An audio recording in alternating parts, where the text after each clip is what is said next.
মা মা মানে শুধু একটি শব্দ নয়, মা মানে কিন্তু মমতা, ভালোবাসার একটি জায়গা। মা একটি সন্তানকে একটু একটু করে তিলে তিলে বড় করে তোলে এবং সেই শিশুটির সফলতার পেছনে কিন্তু মায়ের অবদান সবচেয়ে বেশি।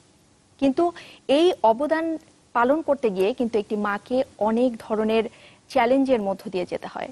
আর সেক্ষেত্রে মা যদি হয় কর্মজীবী, তাহলে তার চ্যালেঞ্জগুলো মনে হয় আরেকটু বেশি।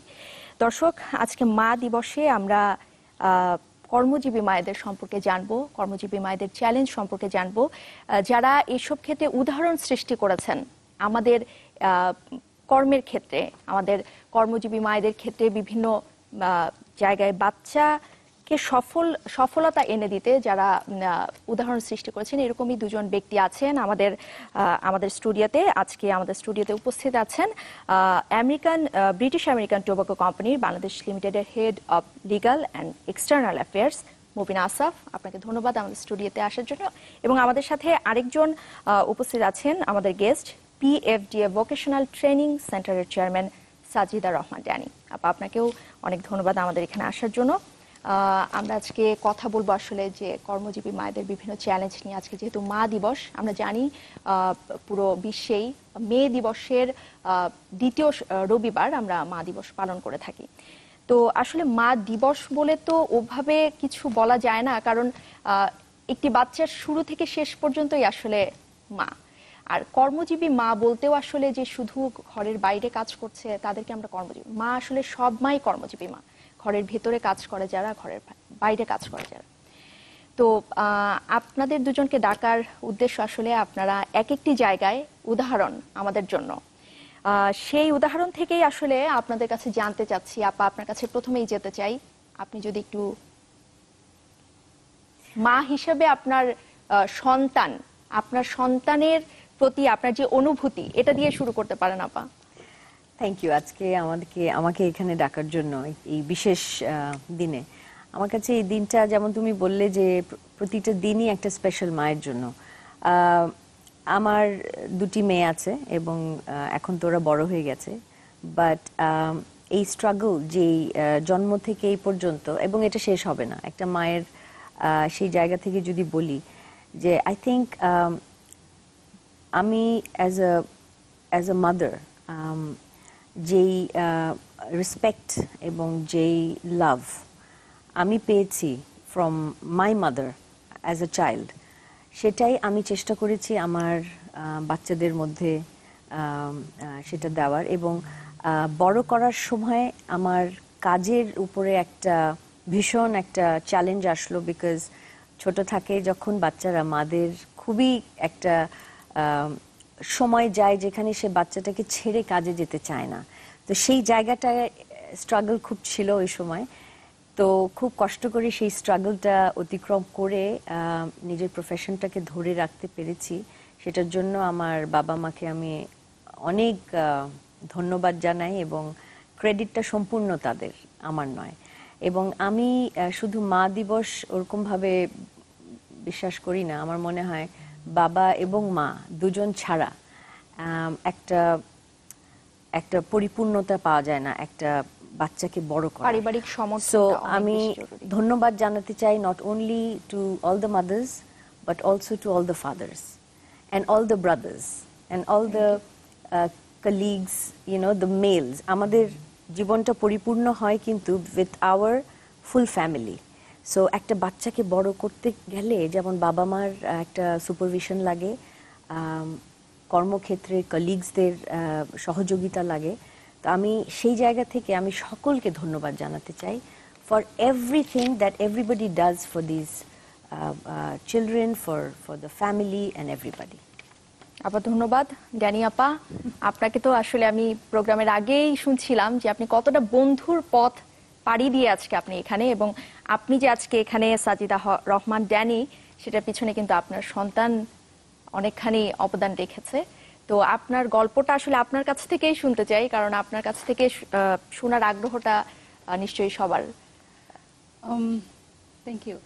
আমি আসলে যেটা মনে করি যে আমার আজকে এখানে বসা থেকে শুরু করে আমি হয়ে ওঠার পুরো কৃতিত্বটুকু আমার সন্তানের। আমার ছেলে সিয়ামুল করিম, ও স্পেশাল নিডস একজন পার্সন। ওর he is in autism spectrum. ওর এখন 23 বছর, কাজ করছে এয়ারপোর্টে একটা ডিউটি ফ্রি শপে। যেহেতু ও স্পেশাল নিডস, আমাদের মানে মা হওয়ার প্রথম যে স্টেজটা, সেই স্টেজটা আসলে অন্য সব মায়েদের মতো ছিল না। একটু একটু না, অনেকখানি ডিফারেন্ট ছিল। কারণ আমাদের যে পার্সপেক্টিভ, আমরা যেটা করি আসলে মা হিসেবে কিন্তু সবসময় আমাদের একটা স্বপ্ন থাকে যে আমার বাচ্চাটা একদম সুস্থ স্বাভাবিক একটা বাচ্চা হবে, রাইট? আমরা কিন্তু সবাই ওটা এক্সপেক্ট করি। সো যখন সেই বাচ্চাটাই ডিফারেন্ট হয়, তখন কিন্তু আপনার সমস্ত স্বপ্নটা ওখানেই ভেঙে চুরে যায়, রাইট? এবং আপনি তখন আসলে খুঁজে পান না যে কোথায় যাবেন, কি করবেন। আর সেই জায়গাটাতে যদি পরিবারটা বিরূপ হয়, তখন তো আপনি সমুদ্রের মধ্যে পড়বেন। ওই জায়গা থেকে আমি জানি যে এখানে শুধুমাত্র মা হিসেবে, মানে স্পেশাল নিডস বাচ্চার মা হিসেবে শুধু আমি না, আমার মতো বাংলাদেশে হাজার হাজার মা আছে যারা ওই সেম কন্ডিশনের মধ্যে দিয়ে যাচ্ছে, ওই সেম মানসিক চাপের মধ্যে দিয়ে যাচ্ছে, ওই কষ্টটার মধ্যে দিয়ে যাচ্ছে। তো আমি মা দিবসে ওই সমস্ত মাদের প্রতি শ্রদ্ধা এবং কৃতজ্ঞতা জ্ঞাপন করব যে তারা সব কিছুর ঊর্ধ্বে যে ইভেন নিজের ওপরে যে তারা ওই বাচ্চাকে লালন করছে, পালন করছে এবং বড় করে তুলছে। তো এবং আজকের এই এই মানে প্রেক্ষাপটে আমি বলবো যে আমার ছেলে যদি আমাকে is my best teacher. Honestly, মানুষের ভেতরের যে কত ধরনের ডাইভার্সিটি থাকতে পারে, একটা মানুষ যে কত ডিফারেন্ট এবং ইন্টারেস্টিং হতে পারে, আমার ছেলে আমাকে সেটা শিখিয়েছে। তো আমি আমার এই মা দিবসে ওর প্রতি কৃতজ্ঞতা জ্ঞাপন করব, because he has taught me how to be a mother. Sure আপা, আপনার কথা শুনলে আসলে শুনতেই ইচ্ছা করবে, কারণ আপনার আর আপনি যেটা বললেন যে আসলে সব মারই একটা অনুভূতি থাকে, প্রথম দেখার অনুভূতি বা প্রথম বাচ্চাটা আসলো পৃথিবীতে, সেটা মায়ের অনুভূতির সাথে আসলে কোনো কিছুর তুলনা হয় না।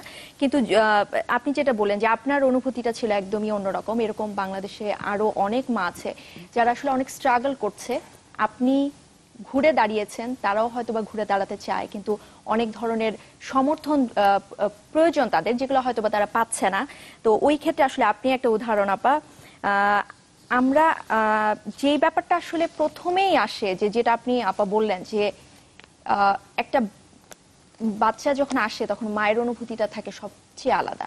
তো সেই বাচ্চাটাকে রেখে যখন সে 6 মাস 4 মাস পর সে যখন আবার তার কর্মস্থলে যাচ্ছে, আমিও একজন মা, আমি একজন কর্মজীবী মা। সো আমি এই ফিলিংসটা আমার সবচেয়ে সবচেয়ে আমি ফিল করতাম যে আমি যখন আমার বাচ্চাকে রেখে কাজে যাব, বা আমি যখন আমার বাচ্চাকে রেখে কাজে এসেছি প্রথম, তখন আমার পুরা লাইফস্টাইলটাই একদম টোটালি চেঞ্জ। বিকজ আমি ভাবতাম যে আমার বাচ্চাটা কেমন আছে, আমি 8 ঘন্টা এখানে কাজ করছি, কি করছে সে, বা আমাকে সে এতটা সময় দেখতে পাচ্ছে না, তার অনুভূতিটা কি, এই ব্যাপারগুলো আসলে খুবই আমাকে আমাকে নাড়া দিত। তো এই ব্যাপারগুলো যদি আপনারা দুইজনে একটু একটু বলতেন যে আসলে আপনাদের কিরকম ছিল অনুভূতিগুলা। মুবিন আপা, আপনি শুরু আমার করেন। অনুভূতিটা একদম তোমার যেরকম অনুভূতি সেরকমই ছিল। একেবারেই কাজে ফেরত যাওয়ার মন ছিল না, কারণ ওই ছোট জিনিসটাকে রেখে কিভাবে যাব? ও নিজে কিছু করতে পারবে না, চলতে পারবে না, কথা বলতে পারে না তখন। কিন্তু ওইখান থেকে আমাদেরকে একটা সময় একটা ডিসিশন নিতে হয় যে ধরো 6 মাস পরে কি 7 মাস পরে কি 9 মাস পরে I have to go back to work. যদি সে না যেতে পারে তখন একটা বড় লম্বা গ্যাপ হয়ে যায়, তখন সেই জায়গাটা অন্য কেউ পূরণ করে নেবে। সো আমাদেরকে যেমন আমরা অনেক রকম হ্যাট পরি না, একটা মা কিন্তু is a good daughter, is a good sister, is a good wife. তো ওইখানে একটা গুড, আমার যদি একটা ক্যারিয়ার থাকে সেখানেও আমাকে কিন্তু একসময় ফেরত যেতে হবে, কারণ সেটা অনেক লম্বা ছুটি আমাকে হয়তো অ্যালাউ করবে না। সো একটু মনে রাখতে হবে যে সবকিছুই একটু ম্যানেজ করে চলার জন্য একটা সময় একটা ডিসিশন নিয়ে সেই বাচ্চাটাকে কিভাবে রাখতে হবে সেই ব্যাপারে একটা ব্যবস্থাপনা করতে হবে। অনেকের মারা অনেক সাহায্য করেন, তখনও তুমি দেখবে যে মা ছাড়া আসলে কোথাও যাওয়া যায় না। আমার মা আমাকে সাহায্য করেছেন, আমার শাশুড়ি আমাকে সাহায্য করেছেন। আসলে একজন সফল মা হতে গেলেও পিছনে কিন্তু মায়ের সেই মায়ের অবদান থেকেই চলে আসছে। সেই মা, সেই নানি হিসাবে সেই যে সময়টা দিল আমার বাচ্চাদেরকে, এটা না হলে আমি কাজে ফেরত যেতে পারতাম না। সো আমি সেখান থেকে কৃতজ্ঞতা জানাই আমি সেই সব মাদের যারা তাদের মেয়েদেরকে সাহায্য করছেন তাদের কর্মক্ষেত্রে ফেরত যাওয়ার সময়। ওই সময়টা একটু খুব ডিফিকাল্ট টাইম একটা মায়ের জন্য। মানে আপনার এগিয়ে চলার পিছনে কিন্তু আসলে আপনার মায়ের অবদান অনেকখানি। আপা যদি আপার কথার সূত্র ধরে একটা জিনিস বলবো যে এখানে কিন্তু একই সাথে আপা যেটা বললেন যে দুটো হ্যাট, অনেকগুলি হ্যাটের মধ্যে দুটো হ্যাট ইম্পর্টেন্ট। একটা হচ্ছে তার প্রফেশনালিজম, আরেকটা হচ্ছে তার মাতৃত্ব। তো এই দুটো জায়গায় কিন্তু কোনোটাতেই আপনি কম্প্রোমাইজ করবেন না। আপনি চাইবেন না যে আপনার বাচ্চার ওয়েলবিংটাও কম্প্রোমাইজড হোক, একই সাথে you have your own identity to establish, right? So এবং ওই আইডেন্টিটিটা যদি আপনি নিজে না ক্রিয়েট করতে পারেন, একটা সময় হয়তো আপনার বাচ্চাও আপনাকে ওই পরিমাণ সম্মান অথবা রেসপেক্টের জায়গাটাতে দেখবে না। সো ইটস ভেরি ইম্পর্টেন্ট যে আপনি এই জিনিসগুলি মনে রাখেন, যে মা হয়েছি বলে আমি চাকরি ছেড়ে দিয়ে অথবা নিজের আইডেন্টিটি ছেড়ে দিয়ে আমি শুধুমাত্র ওই জায়গাটাতে এস্টাবলিশড হব, সেটাও যেরকম অ্যাপ্রোপ্রিয়েট না। আবার একই সাথে বাচ্চার ওয়েলবিংটা এনশিওর করাও কিন্তু খুবই ইম্পর্টেন্ট। তো সেই ক্ষেত্রে আমার কাছে মনে হয় যে আমাদের আসলে ইন জেনারেল কিছু করার জায়গা আছে। নিজের একটা আইডেন্টিটি থাকা উচিত। সফল মা হলেও নিজের একটা আলাদা আইডেন্টিটি থাকা উচিত। আমরা আমাদের আসলে বাংলাদেশের পার্সপেক্টিভে যেটা হয় যে মেয়ে হিসেবে আমরা কিন্তু যখন মা হই, আমাদের যেমন আমরা যখন বাবার বাসায় থাকি তখন মেয়ে হিসেবে থাকি, রাইট? বিয়ে হওয়ার পরে ওয়াইফ হিসেবে থাকি। আমি অ্যাজ আ পার্সন আমার নিজের তো একটা আইডেন্টিটি থাকা উচিত। এবং আমরা যে মেধা সম্পন্ন একজন মানুষ হিসেবে আছি, এবং একজন মা হতে গেলে যে একজন মেধা সম্পন্ন মা সবচেয়ে আগে জরুরি। নিজের মানে মায়ের যে সাইকোলজি আছে, তার যে কনফিডেন্স আছে, তার যে কন্ট্রিবিউশনের জায়গা আছে, এই জিনিসগুলি সে যদি না এস্টাবলিশ করতে পারে তার নিজের জীবনে, তার ফ্যামিলিতে, ইটস ভেরি ডিফিকাল্ট যে আপনি একজন কোয়ালিফাইড মানুষ হিসাবে আপনার বাচ্চাকে তুলে আনবেন। সো একজন মার ওয়েলবিংটা ইজ ভেরি ইম্পর্ট্যান্ট এই ক্ষেত্রে। এবং এই ক্ষেত্র ধরে আমি বলবো যে যারা আসলে ধরেন যেই জায়গাগুলিতে আমরা কাজ করি অথবা মেয়েরা যেখানে কাজ করে সেই জায়গাগুলিতে কিন্তু এই বাচ্চাদের মানে স্পেশালি যারা নিওনেটাল এবং আর্লি চাইল্ডহুডে যারা আছে, এই বাচ্চাদের ক্রেশ থাকাটা খুব ইম্পর্টেন্ট। আমি যেটা দেখেছি, আমি ইউনিসেফে কাজ করতাম, ওখানে এত চমৎকার ক্রেশ ছিল যেখানে আমাদের চিন্তা করতে হয়নি যে বাচ্চাদেরকে আমরা কোথায় রেখে যাব। আপা এই ব্যাপারটাতে কিন্তু আমি আসতে চাই যে আসলে আমাদের দেশে যেটা হয় যে কর্মজীবী মারা অনেক সময় এটা ভাবে যে আমি বাচ্চা কোথায় রেখে যাব, এই কারণে হয়তো বা অনেক সময় ওদেরকে ক্যারিয়ার কনসিডার করতে হয়। আমরা যেটা দেখি গার্মেন্টস কর্মী যারা পোশাক শ্রমিক তাদের জন্য ডে কেয়ার আছে, কিন্তু আমাদের অনেক বড় বড় corporate house including my house অনেক সময় ডে কেয়ার থাকে না। অনেক সময় আমি বাচ্চাটা কোথায় রেখে, যেহেতু আমরা সিঙ্গেল ফ্যামিলি, এখন একক পরিবার, একটা জিনিস আসলে মাথায় রাখতে হয় যে আমার এই বাচ্চাটা আজকে যে একদম নিওনেটাল মানে ছোট বয়সের বাচ্চা আছে, এই বাচ্চাই কিন্তু একজন বড় হয়ে কর্পোরেট লেভেলে যাবে। তার যে 2 বছর বয়সের নিচের বাচ্চাদের ডেভেলপমেন্টটা সবচেয়ে বেশি জরুরি। ওকে, সো এই 2 বছর পর্যন্তই কিন্তু একটা মাকে ওই ফ্যাসিলিটিটা দিতে হবে একটা সুস্থ বাচ্চাকে তুলে আনার জন্য। এবং এই সুস্থ বাচ্চা যদি আমরা এনশিওর করতে না পারি, আমাদের নেক্সট প্রজন্ম কিন্তু থাকবে না। এবং সেটার জন্য আমরা যারা মারা আছি, আমরা সবাই কিন্তু এই জায়গাটাতে আসতে হবে। এবং এটা এনশিওর করতে হলে যারা নীতি নির্ধারক আছেন গভর্নমেন্ট লেভেলে এবং কর্পোরেট লেভেলে, তাদের কিন্তু এই বিষয়টা সবচেয়ে আগে নিয়ে আসা খুব জরুরি। মুবিন আপু, আপনার কাছে আমি ফিরে আসবো, একটু বিরতিতে যেতে হচ্ছে। দর্শক, আমরা এই পর্যায়ে একটা বিরতি নিচ্ছি, কোথাও যাবেন না, কারণ আরো অনেক অনেক কিছু শোনার বাকি আমাদের এখনো। বিরতি নিয়ে ফিরছি আবারও।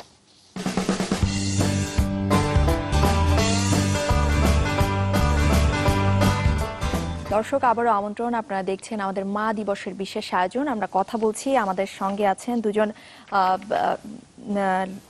ব্রিটিশ আমেরিকান টোবাকো কোম্পানির বাংলাদেশ লিমিটেডের head of legal and external affairs Mubina Asaf, এবং আমাদের সাথে আছেন আরেকজন সাজিদা রহমান ড্যানি, যিনি PFDA ভোকেশনাল ট্রেনিং সেন্টারের চেয়ারম্যান।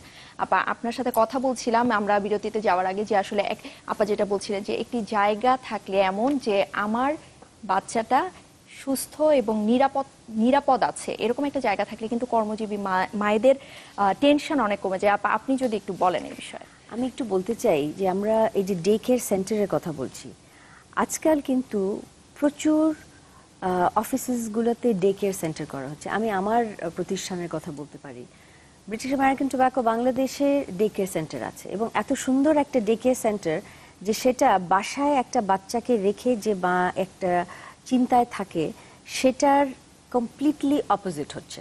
যে মাটা যে এসে কাজ করছে, সে কিন্তু বারবার গিয়ে দেখতে পাচ্ছে বাচ্চাটাকে, এবং 3 মাস বয়স থেকে তুমি দিতে পারো সেখানে। তোমার বাচ্চা যতই বড় হোক, 1 বছর 2 বছর 3 বছর, তুমি তোমার আয়া সহকারেও দিতে পারো, আয়া ছাড়াও দিতে পারো।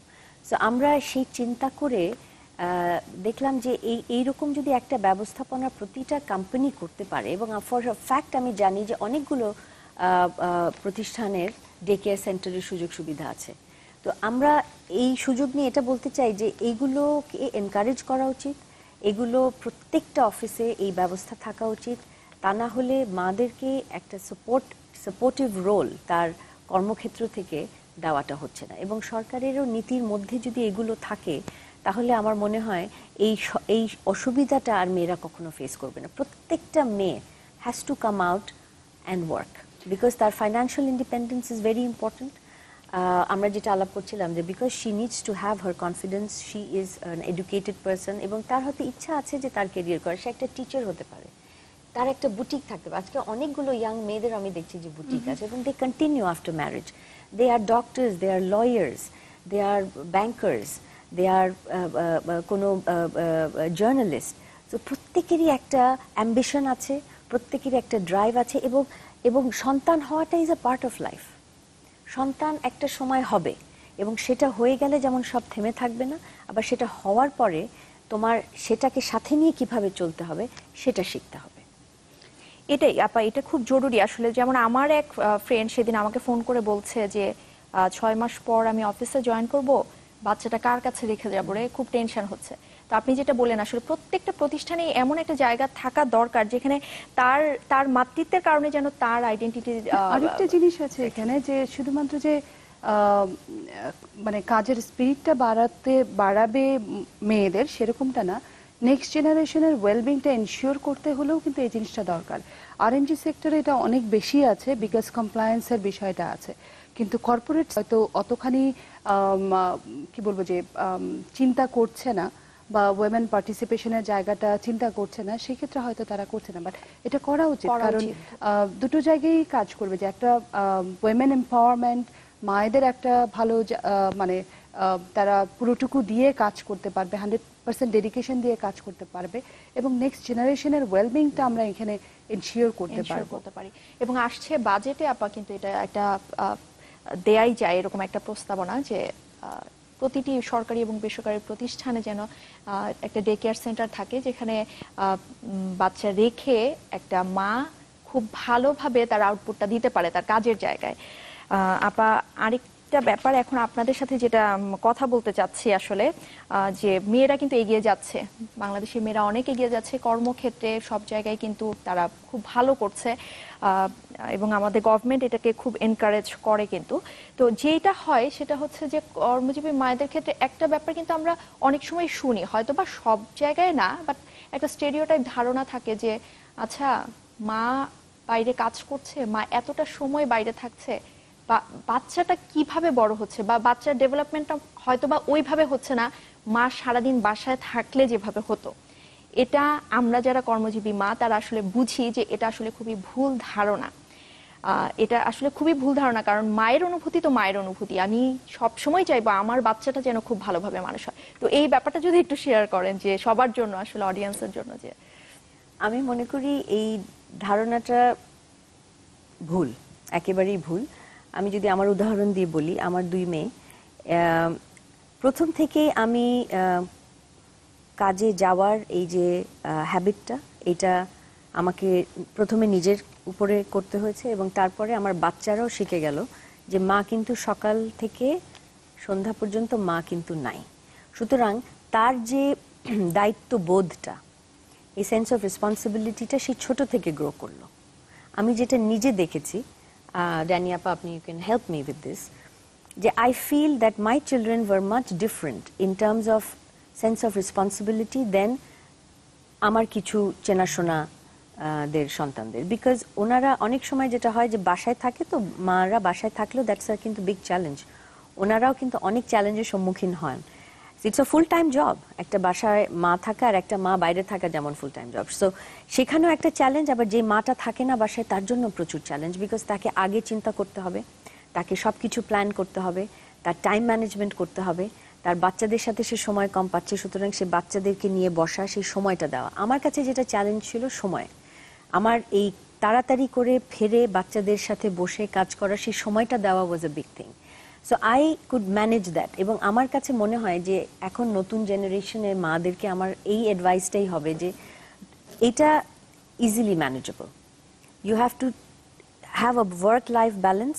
তোমার বাচ্চাদেরকে সময় দিতে হবে, তোমার নিজেকে, তোমার সংসারকে সময় দিতে হবে, এবং এটা কোনো ডিফিকাল্ট কিছু না। ডিফিকাল্ট ভাবলেই ডিফিকাল্ট।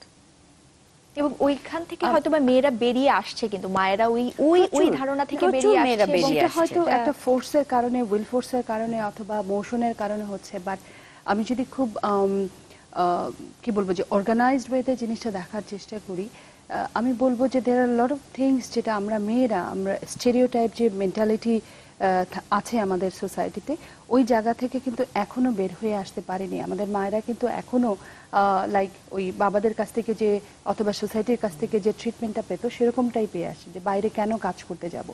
প্রথম ধাক্কাটাই কিন্তু আমাদের ওই জায়গাটাতে আসে, কেন কাজ করতে হবে। ওয়্যারএজ একটা বাবাকে কিন্তু এই কথাটা কখনো শুনতে হয় না, তুমি মা, তোমাকে কেন কাজ করতে হবে, তুমি কাজ করলে বাচ্চা অ্যাজ ইফ দেখবে কে, অ্যাজ ইফ এরকম। আমার লাইফের ফার্স্ট অ্যান্ড ফরমোস্ট প্রায়োরিটি হচ্ছে বাচ্চা সন্তান জন্ম দেওয়া এবং পালন করা। But as a human being আমারও যে ওখানে একটা জায়গা আছে, সেই জিনিসটা দেখা হয় না। আরেকটা জিনিস আমি মবিনা আপার সাথে অ্যাড করব, যে একটা মা যখন সে কাজে যাচ্ছে, তার যে নিজের মানসিক যে স্টেটটা আছে সেটা কিন্তু অনেক বেশি স্ট্রং এবং ওপেন হয় রাদার দেন যারা বাসায় আছে। আমি ওই আক্ষরিক অর্থে কম্প্যারিজনটা করব না, because there are lot of statistical information should be হয়তো প্রেজেন্ট করব, বাট ওই জায়গাটাতে যাব না। যেটা আমি বলতে চাচ্ছি যে মানে you become a over protective mother আপনি যখন 24 ঘন্টা বাচ্চার সাথে আসছেন, এবং সেটা ওই বাচ্চাটাকে, এই বাচ্চাটাও তার একটা হিউম্যান বিং, এই বাচ্চাটাকে যে পুরোপুরি অংশে বড় করে তোলার জন্য যেটা দরকার, সেই ভেন্টিলেশনটা, সেই জায়গাটা আপনি দিচ্ছেন না। আপনার মা হিসেবে আপনি যদি 24 ঘন্টা বাচ্চার সাথে থাকেন, আপনি চান আপনার বাচ্চাটা আপনার মতো করে বড় হয়ে উঠুক।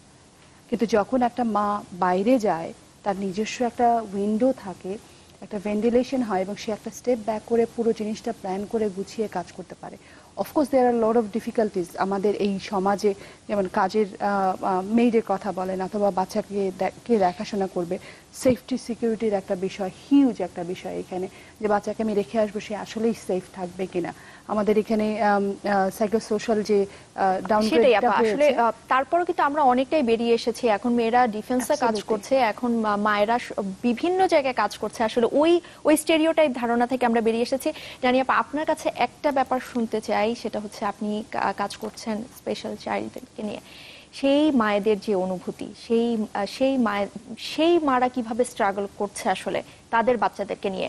আপনি তো কাজ করেন, তখন বিভিন্ন মায়ের সাথেই আপনার ধরেন এক ধরনের ইন্টারাকশন হয়।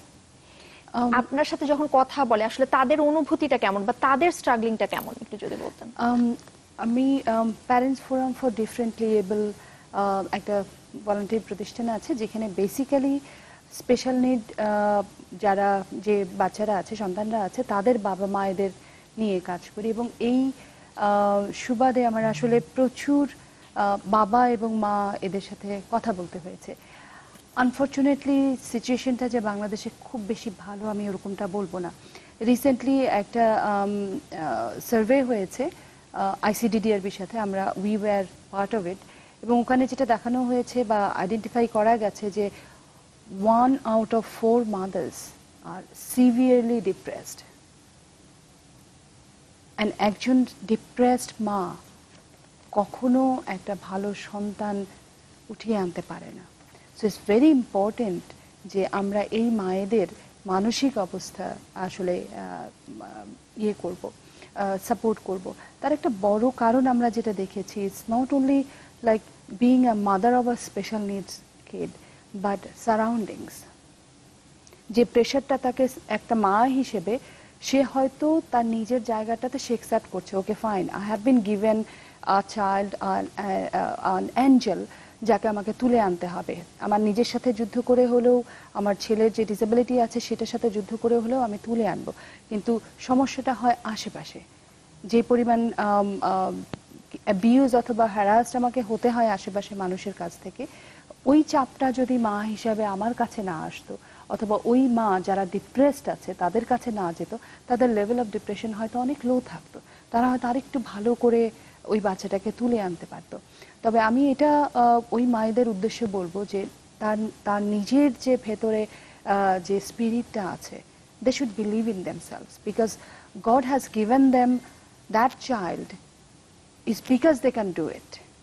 তাদের মধ্যে ওই উইল পাওয়ারটা, ওই স্পিরিটটা আছে, ওই শক্তিটা আছে, যে কারণেই তাদের কাছে এই বাচ্চাটা আসছে। আমি ওই মায়েদের বলবো যে be strong, be believe in yourself, do believe in yourself, যে এই কাজটা তারা করতে পারে। এবং আপা আপনি একটা উদাহরণ হয়ে থাকবেন ওইসব মার কাছে। আসলে আপার অনুভূতি শুনে আমি শিউরে উঠছি, একদম ডিফারেন্ট অনুভূতি মুবিন আপা, আপনি বুঝতেই পারছেন। আমরা আরেকটা বিরতিতে যাব আপা, তারপরে ঘুরে এসে আবারও কথা বলবো।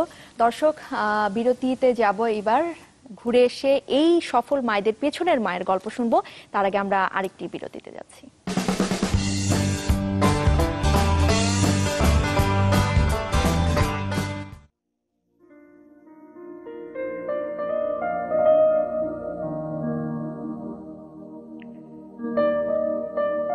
মা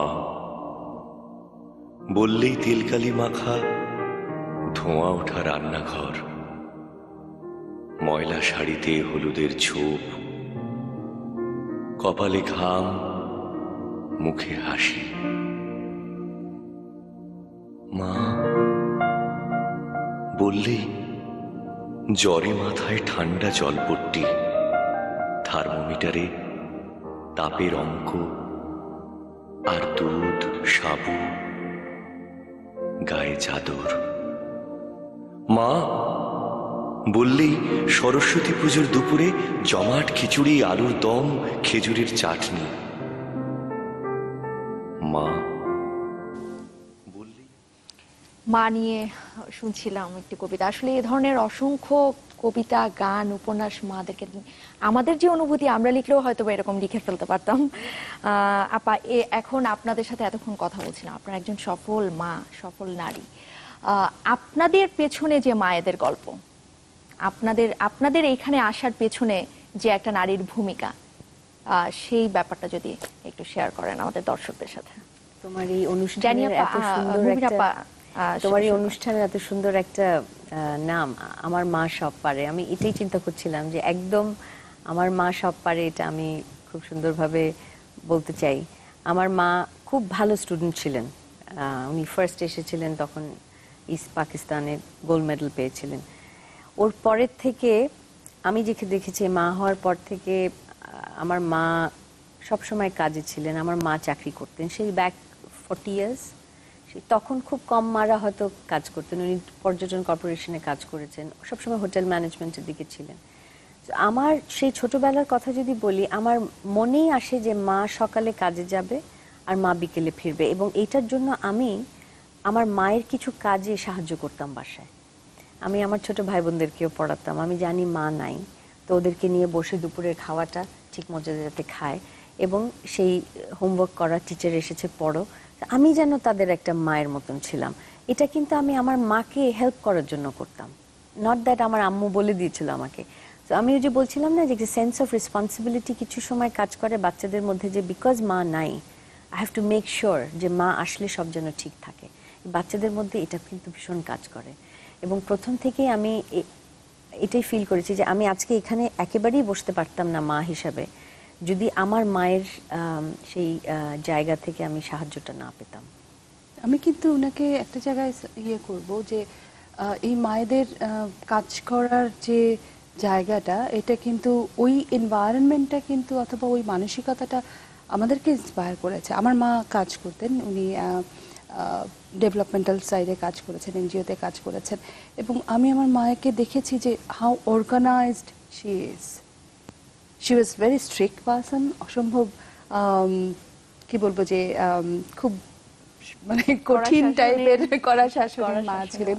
আমরা জানতাম যে কখন কোনটা করতে হবে, কখন কোনটা করতে হবে না, এবং এটা যেন এদিক ওদিক না হয় সেটাও দেখতেন। এবং এটা খুব হেল্প করেছে আমাদের পার্সোনালিটি ডেভেলপ করতে, যে আমরা আসলে জানতাম যে আমরা কি চাই কি চাই না। হ্যাঁ, আমাদের যে ধরেন আমি যখন মানে পড়াশোনা চালিয়ে যাব, চাকরি করব, এই চিন্তাটা কিন্তু এসছে আমার মায়ের ওই স্পিরিটটা দেখে, ওই স্ট্রেংথটা দেখে। আমার মায়ের নিজস্ব একটা আইডেন্টিটি ছিল যেটা সবসময় আমাকে ইন্সপায়ার করেছে যে I want to be like her.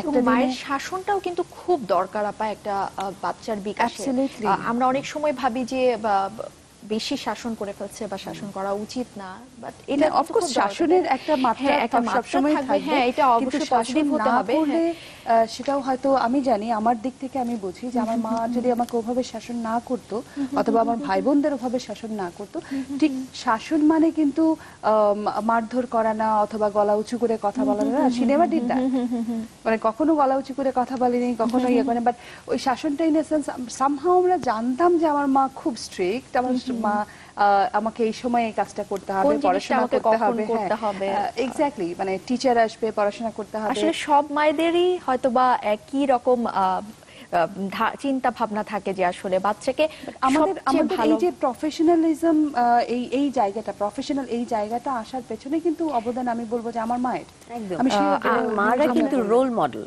যেমন উনি যেমন ওনার মায়ের কথা বলছেন, আমি আমার মায়ের কথা আপনাকে বলছি। আপনি বলছিলেন আপনাকে আপনার জন্য একটা সারপ্রাইজ আমরা রেখেছি, আমরা একটু কথা বলি তাহলে হয়তো আপনি বুঝতে পারবেন। আন্টি আসসালামু আলাইকুম।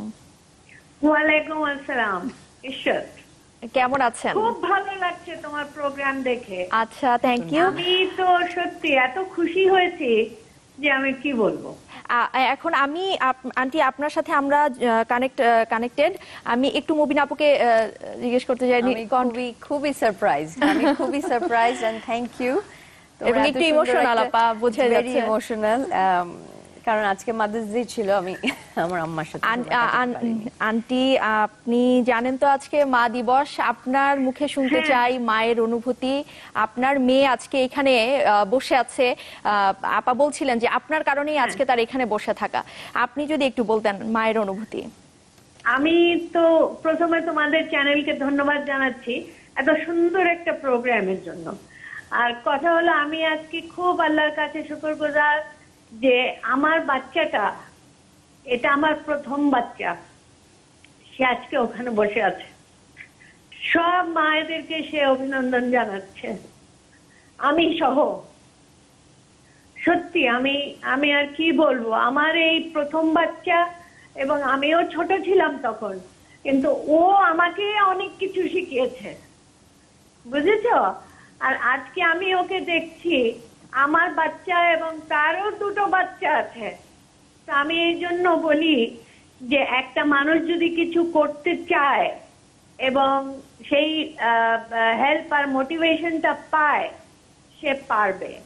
এবং মুবিনা মোটিভেশনের প্রথম পার্সন হলেন ওর বাবা, ওর আব্বা। She is a father's daughter, আমি তো সেকেন্ড, কিন্তু তবুও আমরা এখন ফ্রেন্ড হয়ে গেছি, মানে ও আমার মা হয়ে গেছে এখন। আপা বলছিলেন, হ্যাঁ, ওই আমার ফ্রেন্ড। আপা বলছিলেন যে আপনারা খুব ভালো ফ্রেন্ড। অনেক কিছু শিখায় আমাকে, এবং ওর বাচ্চারা এখন ওকে শিখাচ্ছে, ও আমাকে শিখাচ্ছে।